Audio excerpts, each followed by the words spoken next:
Welcome to Pranav edu infos. Tamil Nadu government வந்து ஏற்கனவே அறிவிச்சிருக்கிறாங்க 19,260 வேக்கன்சிஸ் வந்து டிஆர்பி மூலமாக நிரப்ப போகிறாங்க அப்படின்னு வந்து சொல்லியிருக்கிறாங்க. இன்னும் ஒரு 16 மாதத்தில் ஒரு யூஜிடிஆர்பி எக்ஸாம், பிஜிடிஆர்பி எக்ஸாம்லாம் வந்து கண்டிப்பாக வரப்போகுது. இப்போ நடந்து முடிஞ்ச யூஜிடிஆர்பி எக்ஸாம் வந்து ஒரு விஷயத்தை கண்டிப்பாக உணர்த்தியிருக்கும். அதிகமான மார்க் எடுத்தவங்க எந்த சப்ஜெக்டாக இருந்தாலும் வேலைக்கு போயிருப்பாங்க. ஆனால் ஒரு சராசரி மார்க் எடுத்த சில கேண்டிடேட்ஸ் வந்து சில சப்ஜெக்டில் வேலைக்கு போயிருப்பாங்க. பட் சில சப்ஜெக்டில் வேலைக்கு போக முடிஞ்சிருக்காது. சரி, ஒரு பிகினர் வந்து எப்படி வந்து யூஜிடிஆர்பி எக்ஸாம், பிஜிடிஆர்பி எக்ஸாமுக்கெல்லாம் தயாராகிறது அப்படின்னு வந்து நம்ம வந்து இந்த வீடியோவில் பார்த்துடலாம். அதுக்கான சின்ன டிப்ஸ் தான், பிகினர்ஸ்க்கான சின்ன டிப்ஸ் தான் இந்த வீடியோ. ஃபர்ஸ்ட் வந்து நம்ம வந்து ஒரு எக்ஸாமுக்கு படிக்க போகிறோம் அப்படின்னா ஒரு 3 விஷயத்துங்களை வந்து நல்லா ஞாபகம் வச்சுக்கணும். பிஃபோர் எக்ஸாம் நம்ம என்ன பண்ணணும், எக்ஸாம் ஹாலில் நம்ம என்ன பண்ணணும், ஆஃப்டர் எக்ஸாம் நம்ம என்ன பண்ணணும் அப்படின்னு 3ஆக பிரிச்சுக்கிறணும். அதில் பிஃபோர் எக்ஸாம் வந்து நம்ம என்ன பண்ணணும் அப்படின்னு பார்த்தோம்னா, ஒரு எக்ஸாமுக்கு நம்ம ப்ரிப்பேர் பண்ண போகிறோம். இப்போ ஃப்ரெஷ்ஷாக ஸ்டார்ட் பண்ண போகிறோம் அப்படின்னா ஃபர்ஸ்ட் வந்து சிலபஸை ஃபர்ஸ்ட்டு தரோவாக படித்து முடிச்சிடணும். நீங்கள் எந்த சப்ஜெக்டாக இருந்தாலும் உங்களுக்கான சிலபஸை வந்து டவுன்லோட் பண்ணிட்டு அதுக்கான சிலபஸை வந்து நல்லா தரோவாக படித்து முடிச்சிடணும். ஏன் அப்படி படிக்கணும் அப்படின்னா, என்னென்ன டாபிக் சிலபஸில் வந்து இருக்குது, இல்லை எந்த விஷயத்தை வந்து ரொம்ப கேர் கொடுத்து இன்டென்சிவாக படிக்கணும், எந்த டாப்பிக்கை இன்டென்சிவாக படிக்கணும், சிலபஸில் இல்லாத ஒரு டாப்பிக்கை வந்து படித்து டைம் வேஸ்ட் பண்ணக்கூடாது அப்படின்ற விஷயம்லாம் வந்து நம்ம வந்து சிலபஸை படித்தா மட்டும்தான் தெரியும். இந்த சிலபஸில் இருக்கிற இதெல்லாமே வந்து இந்தந்த புக்ஸில் இருக்குது அப்படின்னு சொல்லிட்டு நம்ம புக்ஸ் மெட்டீரியல்ஸ் கலெக்ட் பண்ணுறதுக்குமே வந்து சிலபஸ் தான் வந்து பேசிக். ஸோ சிலபஸை வந்து ஃபஸ்ட்டு நல்லா படித்து முடிச்சிடணும். சிலபஸ்க்கு அதிக இம்பார்ட்டன்ஸ் கொடுத்து வந்து படிக்கணும். அப்போ தான் நம்மளுக்கு வந்து டைம் வந்து வேஸ்ட் பண்ணாமல் நம்மளோட ப்ரிப்பரேஷன் வந்து கரெக்டான வேல வந்து போகும். அப்போ தான் உங்களால் வந்து மெட்டீரியல்ஸும் செலக்ட் பண்ண முடியும். ஸ்டடி மெட்டீரியல்ஸ் எல்லாமே வந்து சில கோச்சிங் கிளாஸ் மெட்டீரியல்ஸ் இருக்கும். அதில் அல்லது வந்து நிறைய வந்து மார்க்கெட்லேயே வந்து அவைலபிள் மெட்டீரியல்ஸ் இருக்கும். அடுத்து வந்து உங்களோட புக்ஸ் இருக்கும். +1 +2 புக்ஸில் இந்த டாபிக் வந்து கவர் ஆகுதா அப்படின்னு நம்ம பார்த்து படிக்கணும். அப்படின்னாலே வந்து நம்மளுக்கு வந்து சிலபஸ் வந்து ரொம்ப ரொம்ப இம்பார்ட்டண்ட் ஃபஸ்ட்டு. அடுத்து செகண்ட் என்ன அப்படின்னு பார்த்தோன்னா, ப்ரீவியஸ் இயர் கொஸ்டின் பேப்பர்ஸை வந்து நம்ம கலெக்ட் பண்ணி அதை நம்ம படிக்க ஆரம்பிக்கிற எந்த ஒரு எக்ஸாமாக இருந்தாலும் நம்ம படிக்க ஆரம்பிக்கிற முதல் நாள்லேருந்தே ப்ரீவியஸ் இயர் கொஸ்டின் பேப்பரை வந்து கலெக்ட் பண்ணி அன்னையிலேருந்தே படிக்க ஆரம்பிக்கணும். ஏன் படிக்கணும் அப்படின்னா, எந்தெந்த டாப்பிக்கில் எவ்வளோ வெயிட்டேஜ் வந்து இருக்குது, எந்தெந்த டாப்பிக்லாம் ரொம்ப இம்பார்ட்டன்ஸ் கொடுத்து கொஸ்டின் எடுத்திருக்காங்க அப்படின்றது நம்மளுக்கு தெரியணும். அப்படின்னா நம்ம வந்து ப்ரீவியஸ் இயர் கொஸ்டின் பேப்பரை பார்த்தா தான் நம்ம புரிஞ்சுக்க முடியும். இப்போ யூஜிடிஆர்பி எக்ஸாம், பிஜிடிஆர்பி எக்ஸாம் அல்லது மற்ற டிஆர்பி எக்ஸாம்ஸ் எந்த எக்ஸாம்ஸாக இருந்தாலும் முதல்ல அதுக்குரிய ப்ரீவியஸ் இயர் கொஸ்டின் பேப்பர்ஸை வந்து ஃபஸ்ட்டு கலெக்ட் பண்ணி வச்சுக்கோங்க. கலெக்ட் பண்ணிட்டு அதை படிக்க ஆரம்பிங்க. அடுத்து இப்போ வந்து நம்ம உங்கள் சப்ஜெக்ட் ரிலேட்டட் கொஸ்டின் பேப்பர் வந்து வேறு ஏதாவது ஒரு ரெக்ரூட்மெண்ட் போர்டில் இருக்குது அப்படின்னா, நீங்கள் அதில் உங்கள் சிலபஸ் கவர் ஆகுது அப்படின்னா அதில் உள்ள கொஸ்டின் பேப்பர்ஸையும் நீங்கள் டவுன்லோட் பண்ணி வச்சு படிக்கலாம். உதாரணத்துக்கு வந்து டிஎன்பிஎஸ்சியில் வந்து நிறைய பாட்னி, ஜுவாலஜி சப்ஜெக்ட்டுக்கான கொஸ்டின்ஸ்லாம் வந்து இருக்கும். அதில் உங்கள் டாபிக் வந்து கவர் ஆகுது அப்படின்னா அந்த கொஸ்டின்ஸையும் நீங்கள் வந்து படிக்கலாம். அடுத்து உதாரணமாக வந்து ஸ்டாட்டிஸ்டிக்கல் இன்ஸ்பெக்டர் அப்படின்னு ஒரு போஸ்டிங் போடுவாங்க டிஎன்பிஎஸ்சியில். பிளாக் ஹெல்த் ஸ்டாட்டிஸ்டிஷியன்னு ஒரு போஸ்டிங் போடுவாங்க. அதெல்லாம் வந்து மேத்ஸ் வந்து கொடுத்துருப்பாங்க. ஸோ மேத்ஸ் வந்து உங்கள் சப்ஜெக்ட் அப்படின்னா அந்த கொஸ்டின் பேப்பரில் உங்கள் டாபிக்ஸு உங்கள் சிலபஸில் உள்ளது எதெல்லாம் கவர் ஆகுதோ அந்த டாபிக்குரிய ப்ரீவியஸ் இயர் கொஸ்டின் பேப்பர்லாம் படித்து வச்சுக்கலாம். அடுத்து அது தவிர வந்து கேந்திரிய வித்யாலயா ஸ்கூல்ஸு, நவோதயா வித்யாலயா ஸ்கூல்ஸு, அடுத்து வந்து அதுக்கான question papers, RRB question papers, CTET question papers மாதிரி கொஸ்டின் பேப்பர்ஸ்லாம் நீங்கள் எடுத்து பார்க்கும் பொழுது உங்களுக்கு வந்து உங்கள் சப்ஜெக்டில் இருக்கக்கூடிய கொஸ்டின்ஸ்லாம் பார்க்கும் பொழுது எந்த டாபிக் வந்து உங்கள் சிலபஸில் கவர் ஆகுதோ அந்த டாபிக்குள்ள கொஸ்டின் பேப்பர்ஸ்லாம் வந்து நீங்கள் தெரிஞ்சுக்கலாம். எதுக்காக ப்ரீவியஸ் இயர் கொஸ்டின் பேப்பர்லாம் பார்க்கணும் அப்படின்னா, ரிப்பீட்டடாக சில கொஸ்டின்ஸ் வந்து கேட்டிருப்பாங்க. அதெல்லாம் வந்து ஸ்டாண்டர்ட் கொஸ்டின்ஸாக இருக்கும். அதெல்லாம் வந்து திரும்ப கேட்குறதுக்கான வாய்ப்பு கூட இருக்கலாம். ஸோ அப்படியே ஒரு கொஸ்டின் வரும்பொழுது உங்களுக்கு ஆன்சர் பண்ணுறது இன்னமும் ஈஸி. ஆன்சர் பண்ணிங்கன்னா கன்ஃபார்ம் மார்க் அப்படின்னு நம்மளுக்கும் தெரிய வரும். ஸோ அதுக்காகவே வந்து ப்ரீவியஸ் இயர் கொஸ்டின் பேப்பர்ஸ்லாம் வந்து நீங்கள் நல்லா படித்து வச்சுக்கணும். அடுத்து என்ன அப்படின்னு பார்த்தோன்னா, இப்போ +1 +2 புக்ஸில் வந்து உங்களோட சிலபஸ் வந்து கவர் ஆகுது சில டாபிக்ஸ் வந்து இருக்குது அப்படின்னா, அந்த டாபிக்ஸ்லாம் நல்லா படிக்கலாம். அடுத்து வந்து +1, +2 பப்ளிக் கொஸ்டின்ஸ் உங்கள் சப்ஜெக்ட்டில் என்னென்ன பப்ளிக் இப்போ வந்து நீங்கள் ஃபிசிக்ஸாக இருக்கீங்க அப்படின்னா +1, +2 ஃபிசிக்ஸ் கொஸ்டின்ஸு பப்ளிக் கொஸ்டின்ஸ்லாம் எடுத்து படிக்கலாம். அல்லது கெமிஸ்ட்ரியாக இருக்கீங்கன்னா அதில் பப்ளிக் கொஸ்டின்ஸ்லாம் எடுத்து வந்து படிக்கலாம். அடுத்து நீட் எக்ஸாம் கொஸ்டின்ஸ் அதில் உங்கள் சப்ஜெக்ட் இருக்குது. இப்போ ஃபிசிக்ஸ், கெமிஸ்ட்ரி, பயாலஜிலாம் இருக்குது. அல்லது வந்து ஜேஇஇ எக்ஸாமில் வந்து ஃபிசிக்ஸ், கெமிஸ்ட்ரி, மேத்ஸ்லாம் இருக்குது அப்படின்னா, உங்கள் சப்ஜெக்ட் எதுவோ அதுக்கான கொஸ்டின்ஸை வந்து அதில் உள்ள கொஸ்டின்ஸையும் வந்து படித்து வச்சுக்கரலாம். ஏன்னா அதுலேயுமே சில கஷ்டமான கொஸ்டின்ஸ்லாம் வந்து கேட்குறாங்க. ஸோ அதுக்கான ஆன்சர்ஸ்லாம் நம்மளுக்கு அந்த கொஸ்டின் வருது வரல அதெல்லாம் முக்கியம் கிடையாது. ஆனால் அந்த கொஸ்டின்ஸ்க்கான ஆன்சர் தெரியாமல் நம்ம போகக்கூடாது. மேபி அது வந்து ஒரு பேசிக்கான கொஸ்டினாக கேட்க கூட செஞ்சுருக்கலாம். அடுத்து வந்து என்ன அப்படின்னு பார்த்தோம்னா, தமிழ் எலிஜிபிலிட்டி டெஸ்ட் வந்து நம்மளுக்கு வைப்பாங்க. அதுக்குமே வந்து TNPSC, TRB, MRB, SI exam question இதில் எல்லாத்துலேயுமே வந்து நிறைய வந்து தமிழ் எலிஜிபிலிட்டி கொஸ்டின்ஸ் வந்து இருக்கும். அது எல்லாத்தையுமே வந்து ப்ரீவியஸ் இயர் கொஸ்டின் பேப்பரில் இருக்கிற எல்லாத்தையுமே படித்து வச்சுக்கரலாம். இது வந்து உங்களுக்கு வந்து நல்லாவே ஹெல்ப் பண்ணும். ப்ரீவியஸ் இயர் கொஸ்டின் பேப்பர் படிக்கும்பொழுது தமிழ் எலிஜிபிலிட்டி டெஸ்ட் வந்து நீங்கள் கண்டிப்பாக கிளியர் பண்ணிடலாம். அடுத்து என்ன அப்படின்னு பார்த்தோம்னா, எப்போவுமே நம்ம ஒரு எக்ஸாமுக்கு படிக்கிறதுக்கு முன்னாடி நம்மளுக்கான போட்டியாளர்கள் எத்தனை பேர் அப்படின்னு தெரிஞ்சுக்கிட்டு படித்தோன்னா நம்மளோட ப்ரிப்ரேஷன் இன்னுமே ஸ்ட்ராங்காக இருக்கும். உதாரணமாக வந்து யூஜிடிஆர்பி எக்ஸாம் 2023 வந்து பார்த்தோம் அப்படின்னு பார்த்தோன்னா, யூஜி வித் பிஎட் முடித்தவங்க டெட்டு குவாலிஃபை ஆனவங்களில் இந்த எக்ஸாமுக்கு அப்பியர் ஆனவங்க வந்து மொத்தம் 40,000 பேர் அப்பியர் ஆனாங்க. அதில் பார்ட் ஏ, பார்ட் பி 2 இதுலேயுமே வந்து குவாலிஃபை ஆனவங்க அப்படின்னு பார்த்தோம்னா 37,312 பேர். இதில் வந்து தமிழ், இங்கிலீஷ், மேத்ஸ் அப்படின்னு சொல்லிட்டு சப்ஜெக்ட் வைஸாக பார்த்தோம் அப்படின்னு பார்த்தோம்னா, தமிழில் வந்து மொத்த வேக்கன்சிஸ் வந்து 518. அதில் செலக்ட் ஆன கேண்டிடேட்ஸ் வந்து மொத்த பார்ட் ஏ, பார்ட் பி 2துலேயுமே செலக்ட் ஆனவங்க வந்து மினிமம் குவாலிஃபையிங் மார்க் எடுத்தவங்க வந்து 7,049 பேர். அப்போ இங்கே ஒரு வேக்கண்ட்டுக்கு வந்து 14 பேர் போட்டி போடுறாங்க. அடுத்து இங்கிலீஷில் பார்த்தோன்னா 377 வேக்கன்சிக்கு 9,437 பேர் போட்டி போடுறாங்க. அப்போ ஒரு வேக்கண்ட்டுக்கு 25 பேர் வந்து போட்டி போடுறாங்க. அடுத்து மேத்ஸில் பார்த்தோன்னா 355 வேக்கன்சிஸ் மொத்தம். அதுக்கு 12,730 பேர் போட்டி போடுறாங்க. ஒரு வேக்கண்ட்டுக்கு 36 பேர் போட்டி போடுறாங்க. ஃபிசிக்ஸ்லன்னு பார்த்தோன்னா மொத்தம் வந்து வேக்கன்சிஸ் வந்து 416 வேக்கன்சிஸ். அதுக்கு வந்து 2,697 பேர் போட்டி போடுறாங்க. இதுக்கு வந்து ஒரு வேக்கண்ட்டுக்கு 6.4 பேர் போட்டி போடுறாங்க.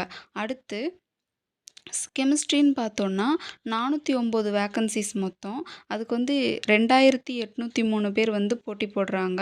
அப்போ ஒரு வேக்கண்ட்டுக்கு வந்து 7 பேர் போட்டி போடுறாங்க.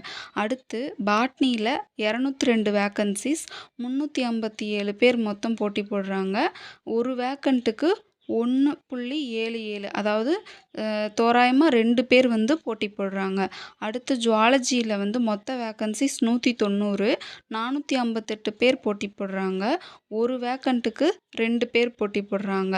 அடுத்து ஹிஸ்ட்ரியில் வந்து 554 வேக்கன்சிஸ் மொத்தம் 1,605 பேர் போட்டி போடுறாங்க. ஒரு வேக்கண்ட்டுக்கு தோராயமாக 3 பேர் வந்து போட்டி போடுறாங்க. அடுத்து ஜாகிரஃபியில் வந்து 171 வேக்கன்சிஸ் மொத்தம். அதுக்கு வந்து 182 பேர் தான் போட்டி போடுறாங்க.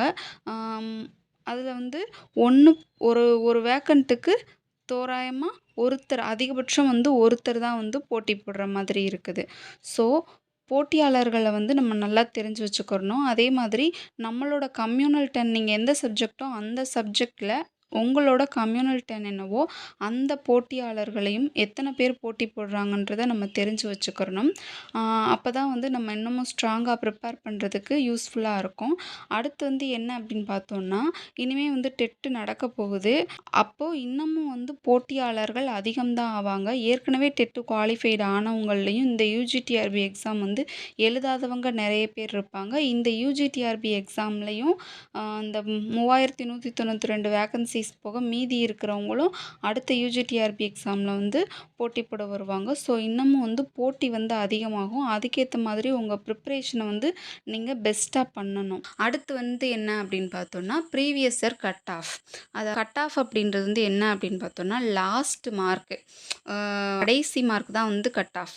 ஸோ அந்த மதிப்பெண்ணுக்கும் மேலே எடுக்கிறதுக்கு நீங்கள் எப்படி படிக்கிறது அப்படின்றத பற்றி நல்லா தெரிஞ்சுட்டு ப்ரீவியஸ் இயர் கட் ஆஃப் வந்து அனலைஸ் பண்ணிவிட்டு அதுக்கப்புறமா வந்து நீங்கள் படிக்க ஆரம்பிக்கணும்.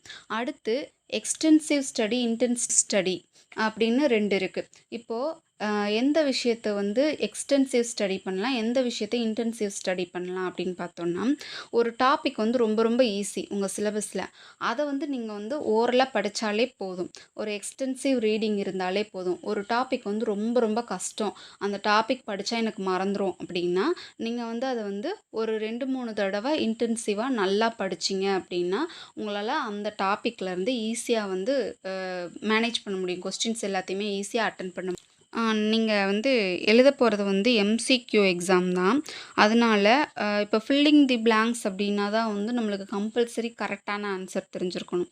இல்லை எம்சிக்யூ கொஸ்டின் அப்படின்னு சொல்லும்போது உங்களுக்கு வந்து ஓரளவு ஞாபகம் வந்துருச்சுனாலே நீங்கள் வந்து 4 ஆன்சரில் கரெக்டான ஆன்சரை வந்து பிக் பண்ணிடலாம்.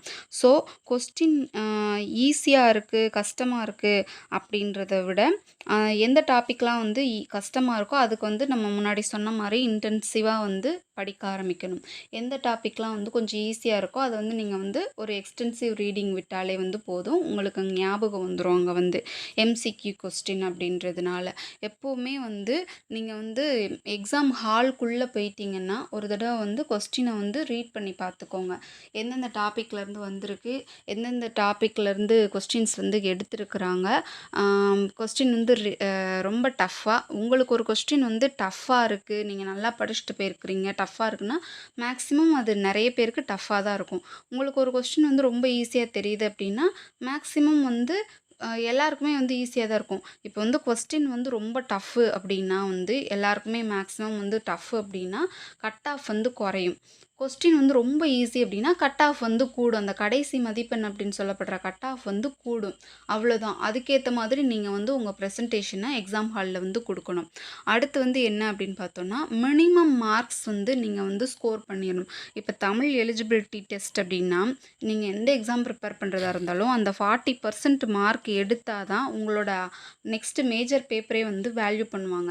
அப்படின்ற பட்சத்தில் அந்த 40% மார்க் எடுக்கிறதுக்கு நீங்கள் ப்ரீவியஸ் இயர் கொஸ்டின் பேப்பர் +1 +2 புக்கில் வந்து அந்த டாபிக்ஸ்லாம் அடங்குது அப்படின்னா அது எல்லாத்தையுமே வந்து நீங்கள் நல்லா படிச்சுட்டு போயிடணும். அந்த 40% மார்க்கு கண்டிப்பாக வச்சுருக்கணும்.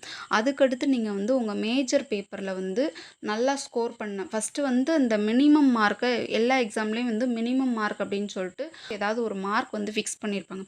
அந்த மினிமம் குவாலிஃபையிங் மார்க்கை வந்து ஃபஸ்ட்டு எடுக்கிறதுக்கான வழி எல்லாத்தையுமே பண்ணிடணும்.